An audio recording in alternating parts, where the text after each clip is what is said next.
Good morning, everybody. I just want to say a couple of words about the music that I've selected for the postlude and the prelude and the postlude, because today's topic is about change, and thought, well, we need music. There's a lot of music out there that's about change. And for the postlude, I have selected a wonderful performance by Eric Clapton and some stellar musicians of the song Change the World, which is just wonderful. You wait till you see this live performance. But for the prelude, I wanted to do a song called Everything Must Change by Bernard Igner.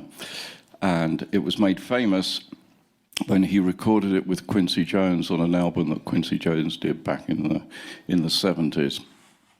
And Linda and I have done this a couple of times here over the years, but I didn't have a recording of her voice singing it. So last week I asked her if I sent her tracks that I had arranged and put into an MP3 file, if she would record her voice over that, which she did, and then I put it into the arrangement.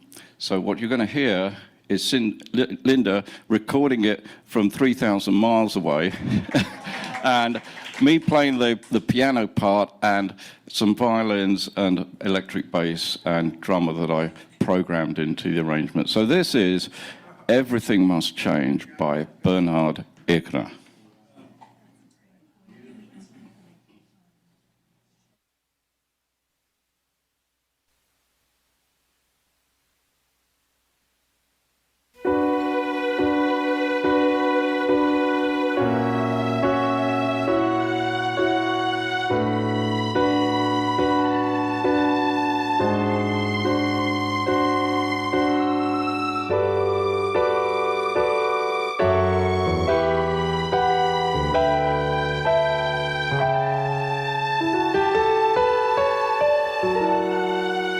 Everything must change. Nothing stays the same. Everyone will change. No one stays the same. The young become the old, and memories unfold, 'cause that's the way of time. Nothing and no one goes unchanged.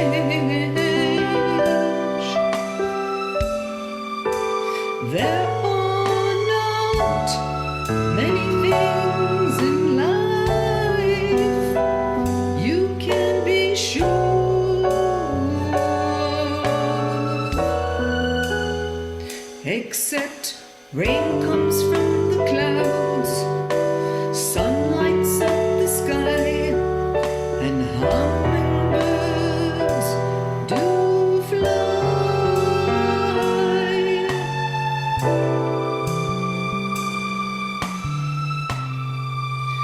Winter turns to spring.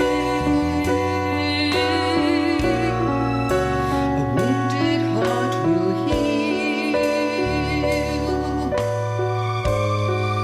but never much too soon. Yes, everything must change. The young become the old, and memories unfold, 'cause that's the way of time. Nothing and no one goes unchanged. There are not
Good morning. My name is Tim Boeve, and I'm your service associate today. Reverend Matt Alspaugh will be presenting our message this morning. Our opening words are by Arlen Golf. Thresholds. We cross them every day from room to room, from outside to inside and back again, from here to there, from anywhere to everywhere, from age to age. Each threshold offers an opportunity for change, for renewal, for transformation, from what we were and what we are to what we can be. In this hour, in this place, we cross a threshold from our day-to-day everydayness into space and time, attuned to the other, to the sacred, to the holy, and to an awareness of new life, pregnant with possibilities. How will we be renewed in this moment? How will we be changed in this hour? How will we be transformed through this gathering of beloved community? Come, you thirsty, hungry souls. Come and let us worship together. And with that, I want to welcome you with live from Fellowship Hall. It's our LCUUF Sunday service. As you know, our announcements were on a slideshow before the service, and we're also sent out with our weekly newsletter. Now, if you're new and you want to receive that newsletter and other emails, please talk to a member of the welcome team or write to us at lcuuf.org. Oh, info, thank you so much, Kate. She gets every word that I don't get. And now a special welcome to our visitors. If you are visiting with us for the first time or have returned or reconnected with us after a long absence, we invite you to say your name and tell us where you're from. And if you're on Zoom, please introduce yourself in the chat box, and those messages will be read aloud. And we'll start, of course, with the people in the room. Any new people here today? Over here. I know you. My name is Peggy Guy. I'm from Hendersonville, North Carolina, and I'm visiting Matt and Liz here. I'm Great. a friend of Liz from Hendersonville. Welcome. Anybody else? Yes. Got a couple. Hi, I'm Jurius, and this is my wife, Khaloud. She's not speaking too much right now. We live in the Seattle area part-time and here part-time, and we're here with our friends, and we're both Palestinian. Well, welcome, indeed. Thank you. Welcome.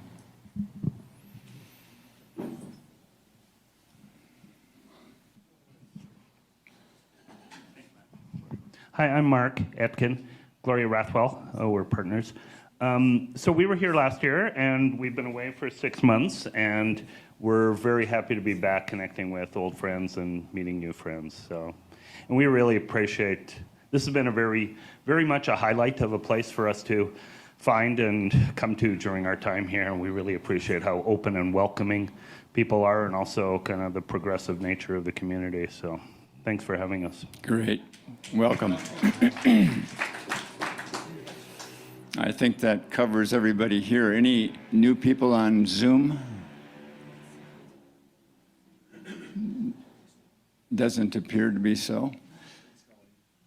So welcome to all our visitors and newcomers, both in person and those who might be on Zoom. And just a brief note, we offer a wide variety of services on various topics presented by our members, outside guests, and of course by our minister, Reverend Matt Alspaugh. And we hope that you keep returning to sample this variety of thought and belief.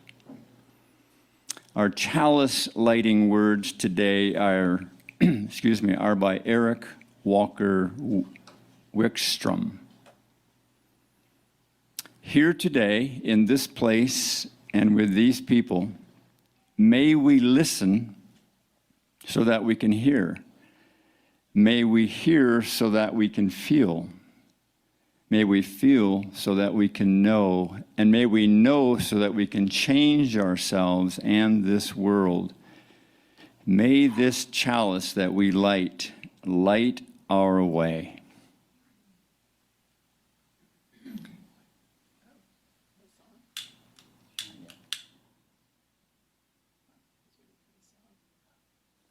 And having lit our chalice, let us sing together. Kindle this light in celebration for the life that we share. Our opening hymn is When We Are Gathered. Please rise in body or spirit and join us in singing.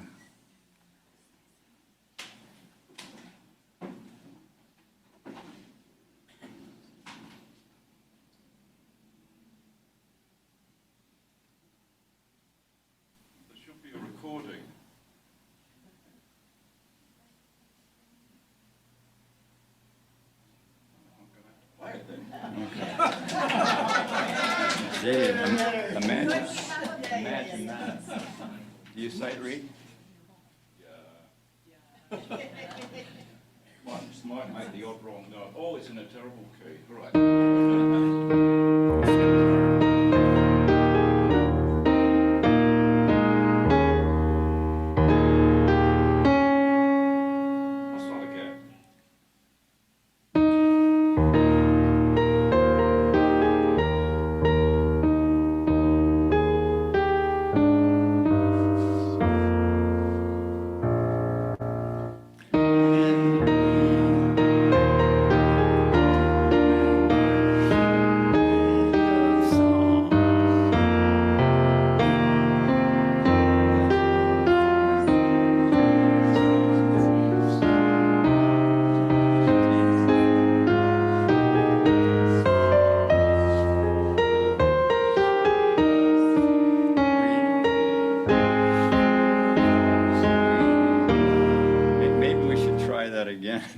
Just that one verse. No, there's a second verse coming up. Yeah, well, we didn't master the first one. It should be. Yeah, there you go.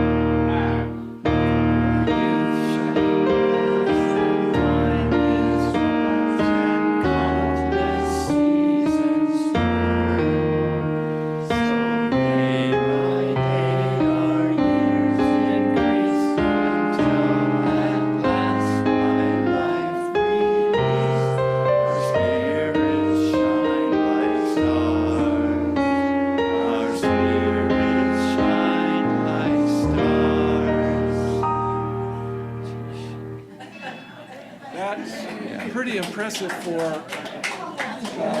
total improv. Yeah, exactly. Yeah. Not bad, folks. Not bad at all. So, my friends, as the rose bush is composed of the sweetest flowers, I'm going to hold off here.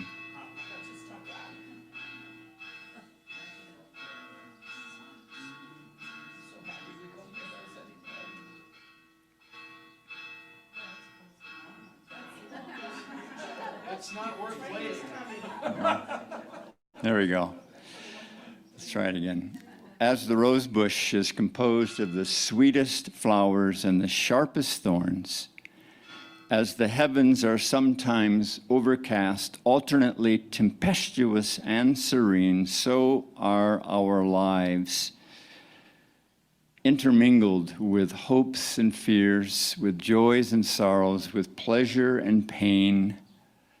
This is the time in our service when we can share our joys and sorrows and our milestones. Just a sentence is enough. We can ask for more detail later. And again, we'll start with the folks in the room and give those folks on Zoom a chance to put their joys or sorrows into the chat. So let's begin here with our joys. Anybody have something they want to share that makes them especially happy today.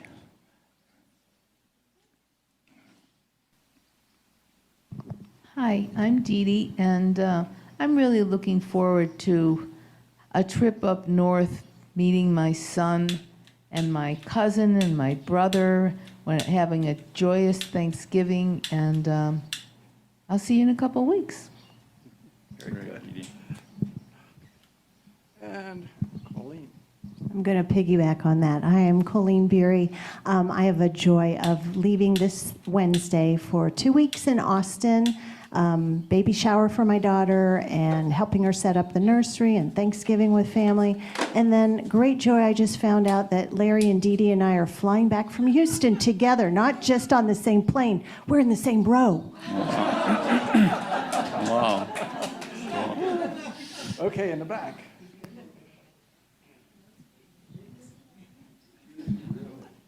Hi, I'm Eric.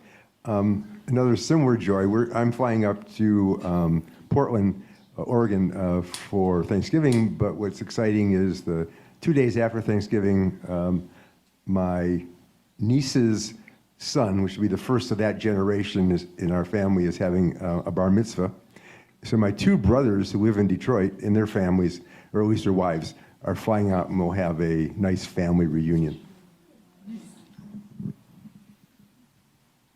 Anything else? Over here.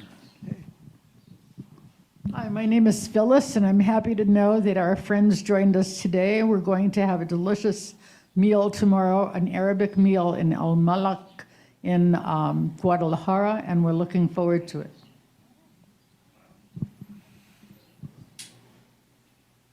Are there joys submitted by those on Zoom? As Richard sometimes says, no joy on Zoom. Okay. So be it, so be it. And now let us voice our sorrows, whatever you or the world may be holding that is in need of our healing and caring thoughts. Are there any sorrows that people here in the room would like to share briefly?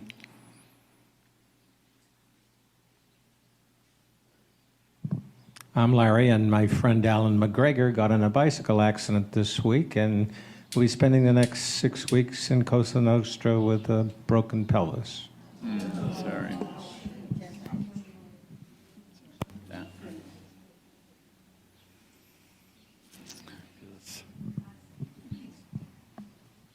Well, I'm still Phyllis, and my greatest sorrow, of course, is just the wars around the world. But the biggest horrible war right now is the one that we're watching on television every night. And hopefully, with that wonderful song that we heard today, something good is going to emerge out of this, and Palestine will be free, and we'll live happily ever after without Hamas, and we'll have a good, free Palestine close to Israel that could be neighbors and friends without malice and anger and torturing each other for years and years and years. Amen.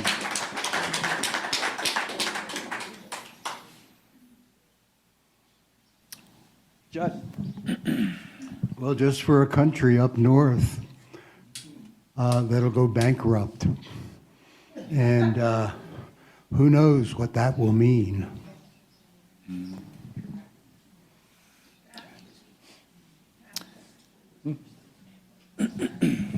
Hi, I'm Devorah, and I have a nephew he's in Florida.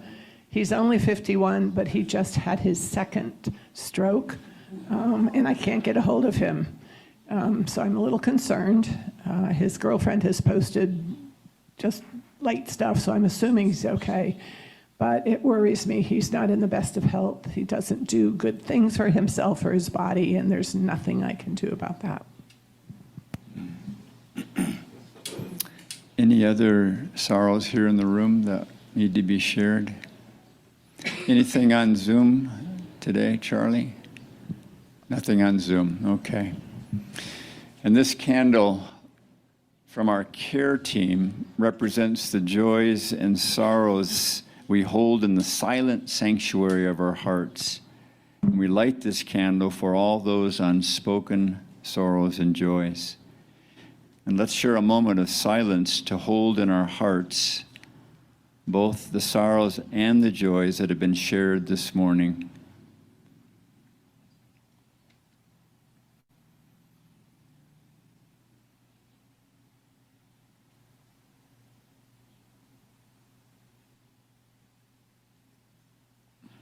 Thank you. There are many ways to be of service to LCUUF. Our time, treasure, and talents are all necessary components to a healthy fellowship. Now is the time in our service when we ask you to share the gift of treasure through pledging and donations. Instructions for payments to the fellowship are on a slide during the announcements before the service each week. And for the people here at the fellowship, we'll pass a basket momentarily. If you are new here today, or if you're struggling to hold things together, let the basket pass you by. Your presence is more than enough and is a gift to us. And while you're considering your gifts to the fellowship, remember that each month, LCUUF donates 5,000 pesos or more to an organization in our Lakeside community. We share one half of the offering collected at the fellowship each week with that organization. For the month of November, we are supporting Operation Feed. For over 30 years, Operation Feed volunteers have been providing food and improving the lives of the very poor and marginalized people of the village of San Juan Cosala.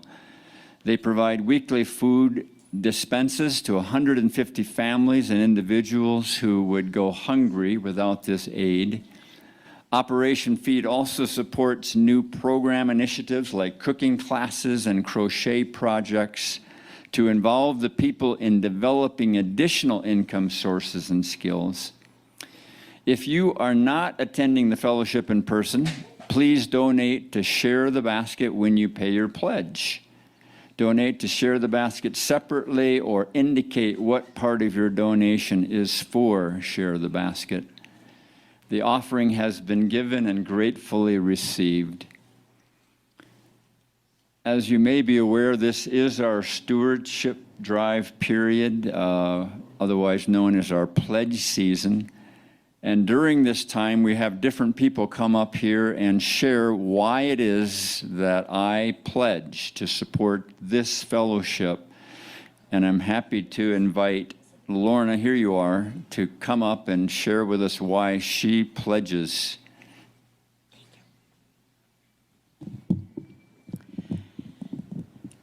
My main reason for pledging is very practical. The treasurer of LCUUF needs to know in advance how much money there will be in order to develop the budget for next year. When I first came to LCUUF about 10 years ago, I was surprised there was no pledging system, and the congregation depended on cash donations to the Sunday offering basket to cover expenses. This worked fine while the expenses were very low.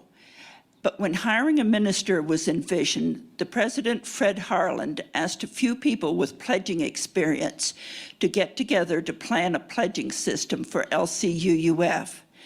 I was part of this group because I'd been treasurer at my former UU church in London, Ontario, and we had a long-standing pledging system. Fortunately, the UU pledging system has worked well, and we've been able to cover our increasing expenses for a minister, a music director, and improvements in technology. While we've been in this building, 6 friends of the fellowship paid the rent separately from the budget. But for the upcoming year, our rent at St. Andrews will be included in the budget, thus requiring an increase of at least 120,000 pesos in the budget. Another reason for the pledge system is that it's useful for members to decide their financial commitment to LCUUF in advance. This creates a feeling of involvement and participation. There are pledge forms on the welcome table out in the lobby, so please take one today, fill it out, and put it in the offering basket as soon as possible. Thank you.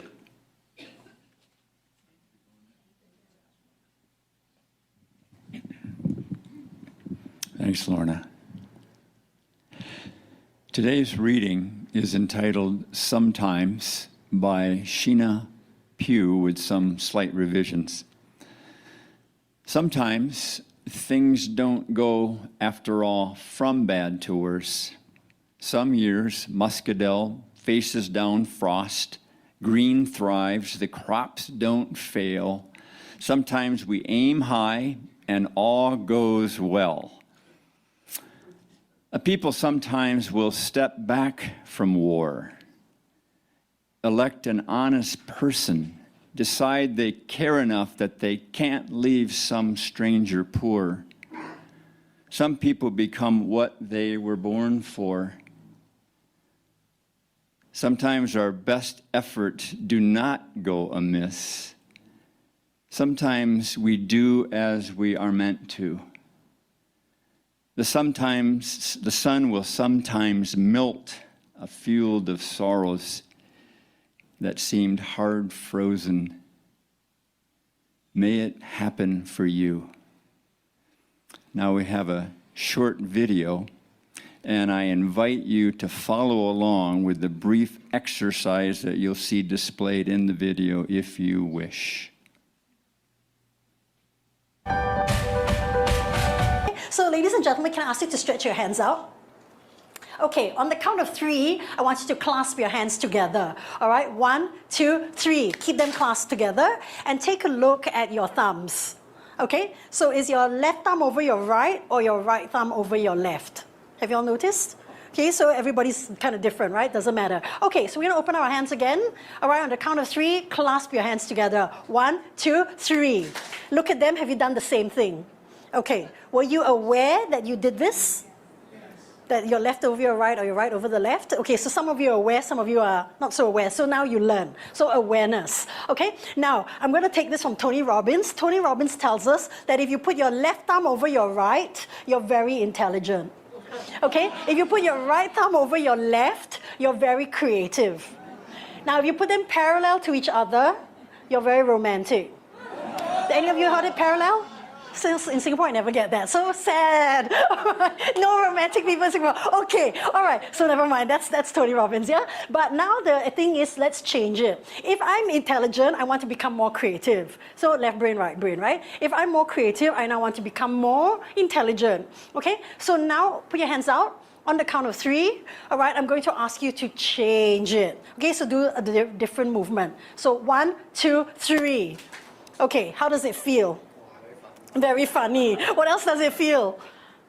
Uncomfortable. Okay, how was it in order to make sure that it was one over the other, opposite? You had to slow down, think about it, put in effort, and then do it intentionally, right? Now, they say that if you practice and you do it many times, it will get more comfortable.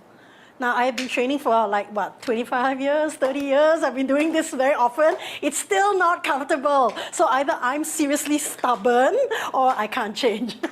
Okay, and those are the excuses that we give. It's uncomfortable, it takes effort, it takes time, I'm too old to change. These are all the kind of excuses that we give, right? So sad to say, unless a person has gone through some kind of trauma or drama, a lot of them don't want to change. I mean, I look at my own personal life. I think if I wasn't falling apart, and at some point I went through depression, and that's where I said the only way I'm going to pick myself out of it and get out of this, if I start to see changes in the way I live my life, right? And so even if I share with people, people are like, oh, that's so inspiring, that's so good, but I don't change.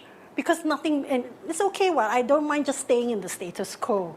So that's where we want to encourage people. You don't have to wait till something terrible happens. You know, start making the changes. So small steps every day.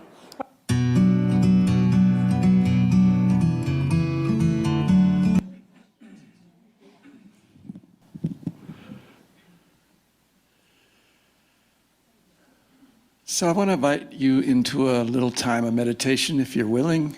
I want to invite you to settle into your chair, perhaps soften or close your eyes as you're comfortable.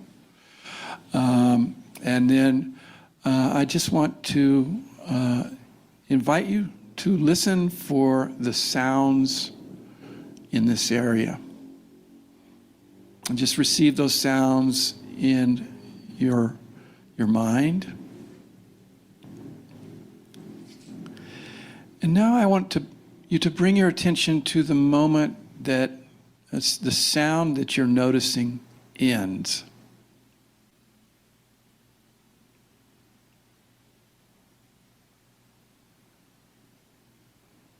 So this is a little meditation about ending, about change. If the sound is constant, you might look deeply into that sound, and perhaps you notice shifts in vibration, maybe in the tones, in the nature of the sound. And each of those shifts also represents an ending.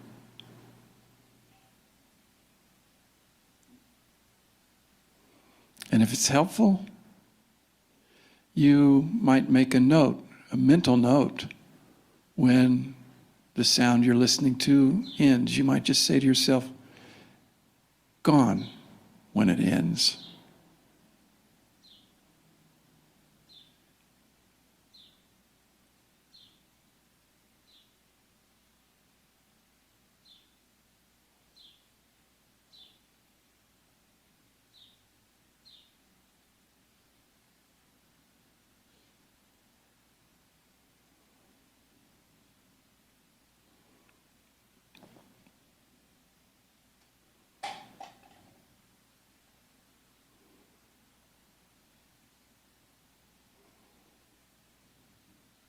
And so let us come back to this time and place together again, recognizing this sense of impermanence, that everything changes, everything ends.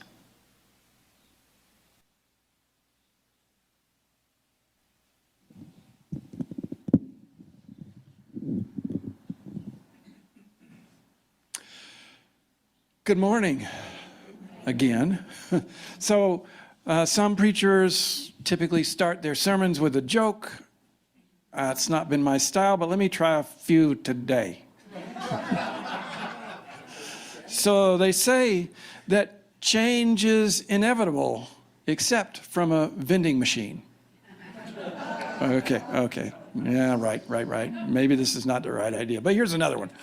So there's this old one about this Buddhist monk who's visiting New York City for the first time in many years, and he walks up to a hot dog vendor, hands him a $20 bill, and says, "Make me one with everything." And so the vendor pocketed the money and handed the Buddhist monk his hot dog fully loaded with all of the New York City-style goodies. No chili, please. I'm ad-libbing. And the monk, after waiting for a moment, asked for his change. And the vendor looks at him and says, "Change comes from within."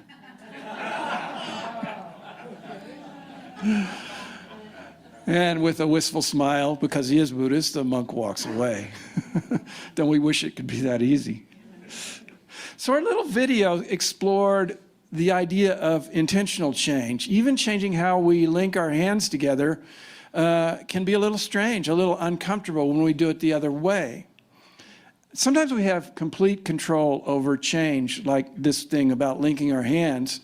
And sometimes life just throws change at us. So in the video, Marian Nicole Teo notes that we often are inclined to stay with the status quo, not because it's better, but just because it's familiar. In the course of our lives, we all go through significant changes, right? There are some we have little or no control over, like being born, obviously, aging, death. Others we may have more or less control over, whether or when we get married and to whom, where we live, where we go to school, our careers, what jobs we take, and when we leave them. But too often we assume we have far less control over change than we actually do. I think of a relative of mine who sees her life as completely out of her control. Virtually everything she does, she says, she does because she has to.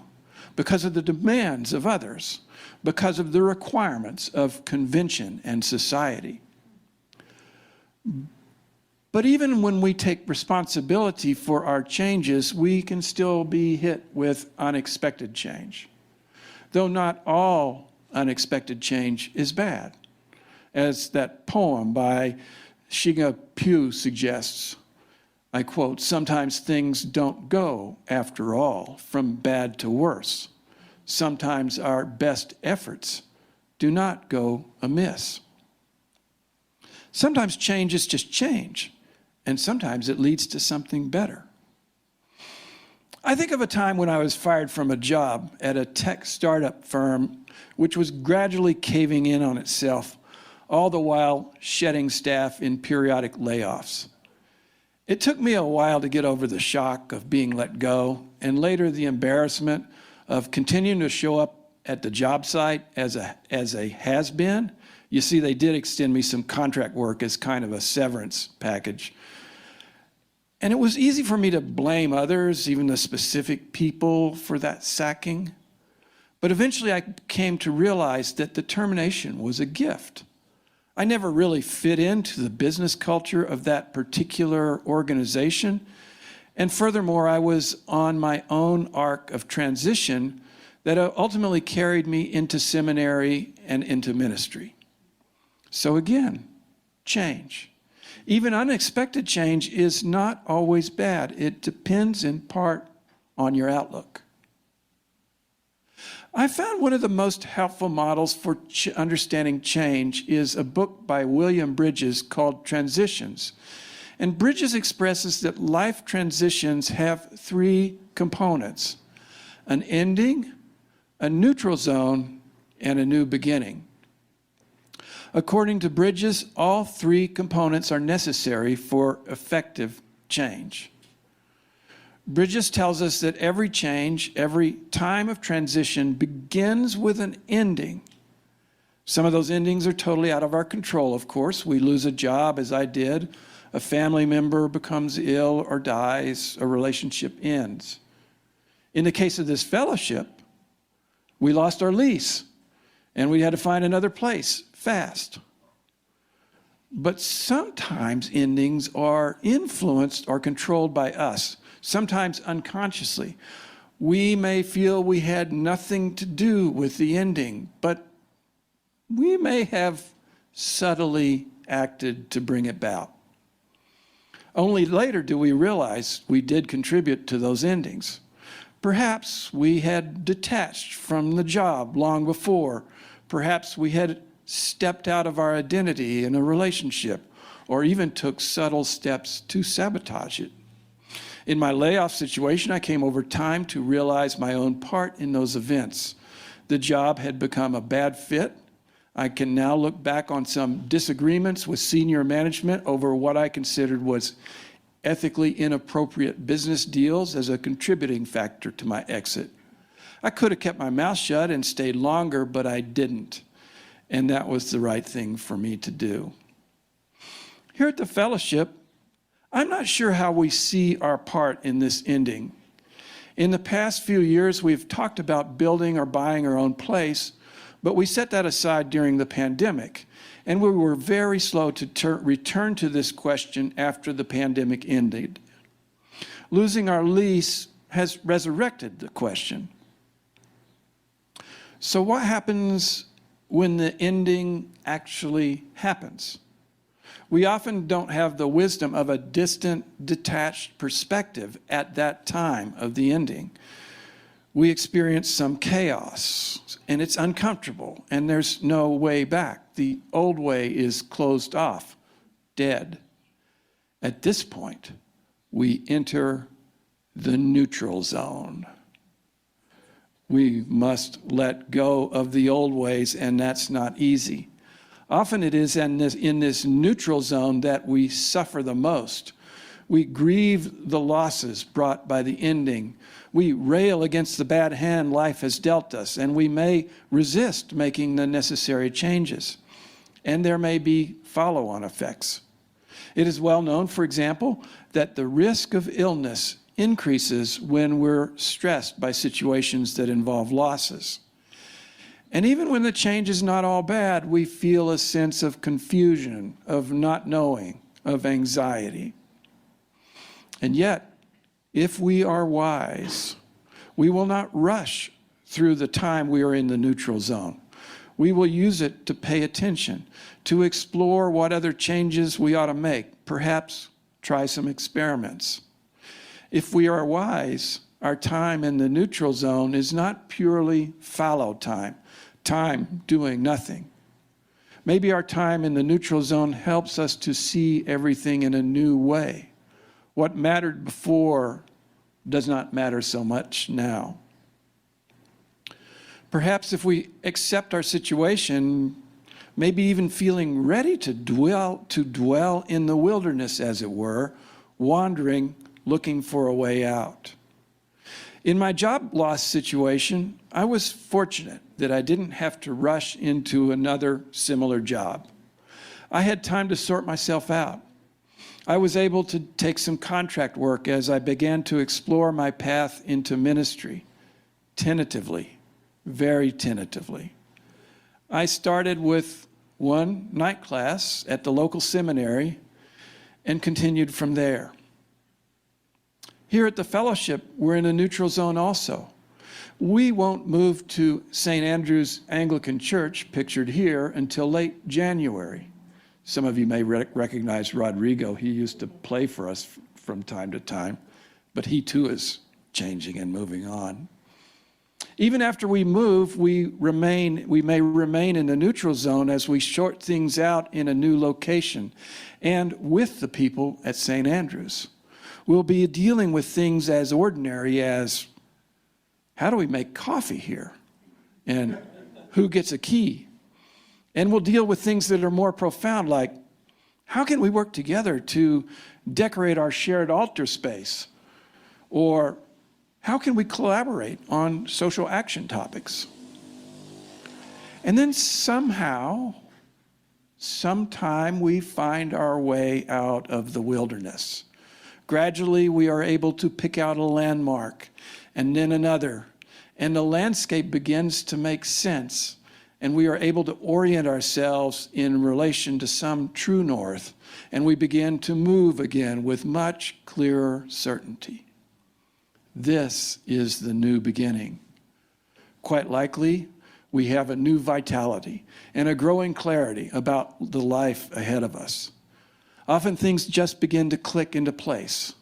In my own story, the neutral zone was a time of testing out the idea of seminary at LCUUF Theological School in Denver, after which I made a new beginning by moving to Berkeley and enrolling full-time at the Unitarian Universalist School, Star King School for the Ministry. A new vocation opened for me, though certainly there have been further times of transition that have followed that new beginning. So my hope for us as a fellowship is that we too will gradually move out of the neutral zone. We'll develop more clarity about who we are and what makes us unique. I think rubbing shoulders with our Anglican friends will help. I mean, they are different from us in many ways, more conventionally religious, certainly, appreciating more ritual-intensive, we call it high church services. And yet I suspect they are similar to us in other ways. They face the same problems about finding volunteers or managing expenses. So our time with them may help us consider ways that we are alike and we are different. Another sign that we are leaving the neutral zone might be that we begin to think more carefully about our future. We have a 3-year rental agreement with St. Andrew's, and we might use that time to think seriously about what happens after that agreement is up. We don't have to rush, but we don't have to wait either. In the midst of change, as we face endings and uncertain times in the neutral zone, the Buddhist concept of impermanence can be helpful. Essentially, Buddhists believe that everything changes and nothing lasts forever. In fact, the Buddha's last words say this. He is purported to have said these last words to his monks. He said, "All component things in the world are changeable. They are not lasting. Work hard to gain your own salvation." Then he died. Now, obviously, if something is mentioned in the purported last words of the founder of a religion, it must be important. And whether or not we're Buddhist, we might think about the nature of impermanence. We might try to accept this changing world, to tolerate this reality of life. But too often, instead, we cling to things as they are. It's this craving for the permanence, for the unchanging things, and then facing loss that leads to our suffering, our dissatisfaction and frustration with life. As the great Buddhist monk Thich Nhat Hanh wrote, "It is not impermanence that makes us suffer. What makes us suffer is wanting things to be permanent when they are not." So part of the practice of Buddhism is to learn to accept change as it comes. It is being willing to live through the endings and loss, the desolation of the neutral zone, and to be fully open to new beginnings when they arise. If we're able to do that, we avoid suffering. We may even be able to do more than that. Buddhist nun and writer Pema Chodron tells us, impermanence is a principle of harmony. When we don't struggle against it, we are in harmony with reality. So the practice helps us to come into harmony with reality. Accepting the reality of impermanence can be liberating because we are opening ourselves to the world of possibilities that change brings. We become free to fully live into the new world, pregnant with possibility that appears before us. A new beginning after a new beginning, again and again. May it be so.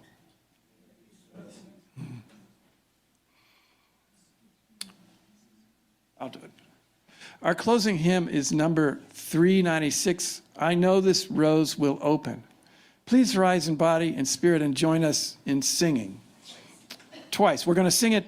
You're going to play it. I'm going to play it first. And we're going to sing it twice. And then we're going to sing it twice. Because it's short. I think I can play this one. You could change the key if you want. Thank you.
As we move through times of desolation, of the neutral zone of our lives, may we be reassured that a new beginning will come. Let us remind ourselves, I know my fears will burn away. I know my soul will unfurl its wings. I know this rose will open.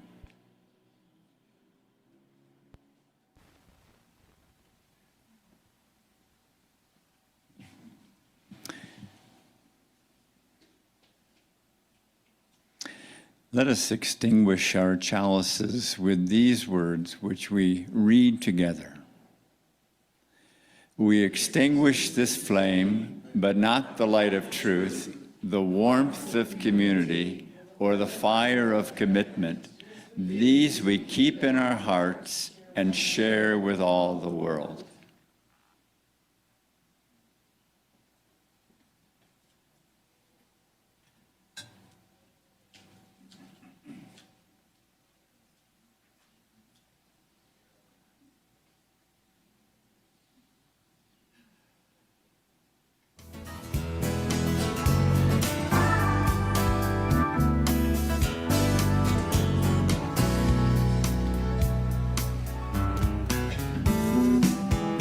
I can reach the stars, I pull one down for you,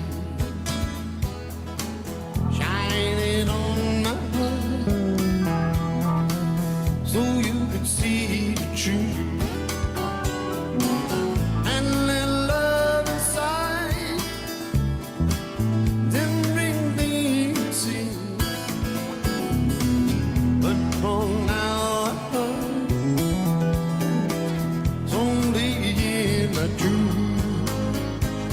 can change the world. I would be the sunlight in your universe. You would think my love would really something good, baby, if I could change the world.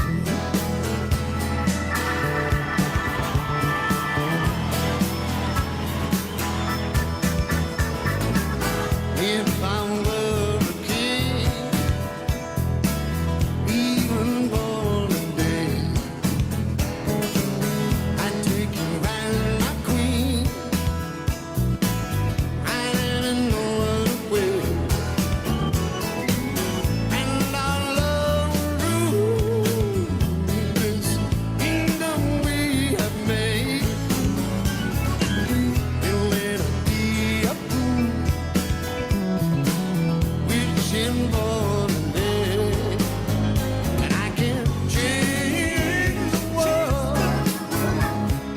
I would be the sunlight in your universe. You would think my love would really something good, lady, if I could change the world. Baby, if I could change the world.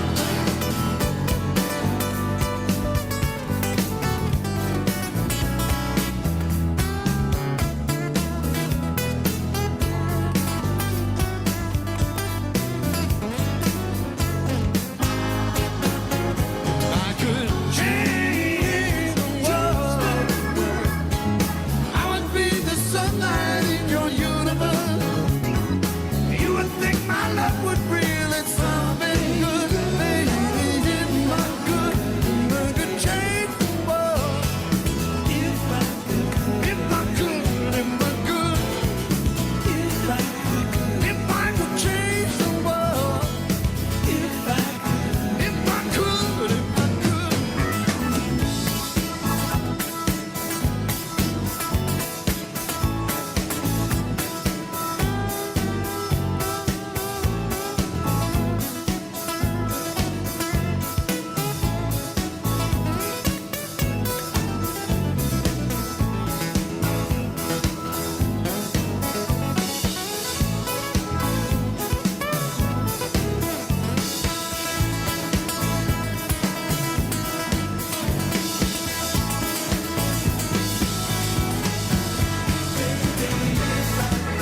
If I could change the world,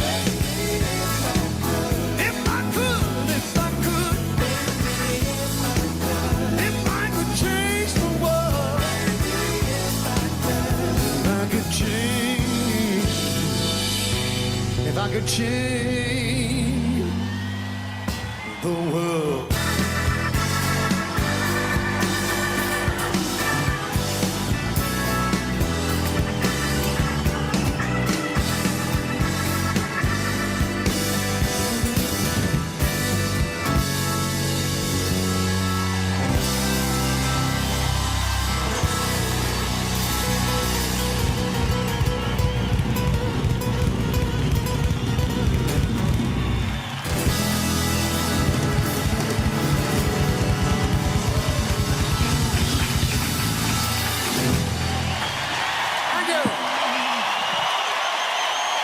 Thank God for Eric Clapton, huh?